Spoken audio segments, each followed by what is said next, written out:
Item ಯಾವುದೇ ಇರಲಿ try ಮಾಡಿ ಆಚಿ ಚಿಕನ್ ಮಸಾಲಾ. ದಕ್ಷಿಣ ಕನ್ನಡ ಜಿಲ್ಲೆಯಾದ್ಯಂತ ಮುಂದುವರಿದ ಮಳೆ ಅಬ್ಬರ. ಭಾರೀ ಮಳೆ ಹಿನ್ನೆಲೆಯಲ್ಲಿ ಇಂದು ಕೂಡ ಶಾಲೆ ಕಾಲೇಜುಗಳಿಗೆ ರಜೆ ಕೊಡಲಾಗಿದೆ. ಇನ್ನು ಈಗಾಗಲೇ ಮುನ್ನೆಚ್ಚರಿಕಾ ಕ್ರಮವಾಗಿ ರಜೆ ಘೋಷಿಸಿದ ಜಿಲ್ಲಾಡಳಿತ.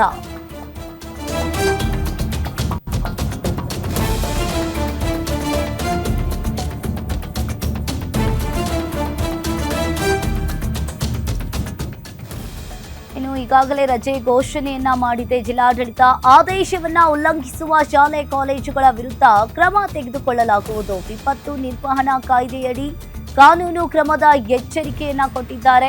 ಇನ್ನು ಸಮುದ್ರದಲ್ಲಿ ಅಲೆಗಳ ಅಬ್ಬರ ಹೆಚ್ಚಾಗುವ ಸಾಧ್ಯತೆ ಇದೆ ಅಂತ ಹೇಳಲಾಗಿದೆ. ಇನ್ನು ಇದೇ ಹಿನ್ನೆಲೆಯಲ್ಲಿ ಕಡಲಿಗೆ ಇಳಿಯದಂತೆ ಮೀನುಗಾರರಿಗೆ ಸೂಚನೆಯನ್ನ ನೀಡಲಾಗಿದೆ. ನದಿ ಸಮುದ್ರ ತೀರ ಪ್ರದೇಶಕ್ಕೂ ಕೂಡ ತೆರಳದಂತೆ ಸೂಚನೆಯನ್ನ ನೀಡಿದ್ದಾರೆ. ಇಂದು ಜಿಲ್ಲೆಯಾದ್ಯಂತ ಆರೆಂಜ್ ಅಲರ್ಟ್ ಅನ್ನ ಘೋಷಣೆ ಮಾಡಲಾಗಿದೆ. ಇನ್ನು ಮುನ್ನೆಚ್ಚರಿಕಾ ಕ್ರಮವಾಗಿ ರಜೆ ಘೋಷಿಸಿದ ಜಿಲ್ಲಾಡಳಿತ ಈ ಆದೇಶವನ್ನ ಉಲ್ಲಂಘಿಸುವ ಶಾಲೆ ಕಾಲೇಜುಗಳ ವಿರುದ್ಧ ಕ್ರಮ ತೆಗೆದುಕೊಳ್ಳಲಾಗುವುದು. ವಿಪತ್ತು ನಿರ್ವಹಣಾ ಕಾಯ್ದೆಯಡಿ ಕಾನೂನು ಕ್ರಮದ ಎಚ್ಚರಿಕೆಯನ್ನ ನೀಡಲಾಗಿದೆ. ಇನ್ನು ಮೀನುಗಾರರಿಗೆ ಸಮುದ್ರ ತೀರಕ್ಕೆ ಹೋಗದಂತೆ ಎಚ್ಚರಿಕೆಯನ್ನ ನೀಡಿದ್ದಾರೆ. ಇಂದು ಜಿಲ್ಲೆಯಾದ್ಯಂತ ಆರೆಂಜ್ ಅಲರ್ಟ್ ಅನ್ನ ಘೋಷಣೆ ಮಾಡಲಾಗಿದೆ.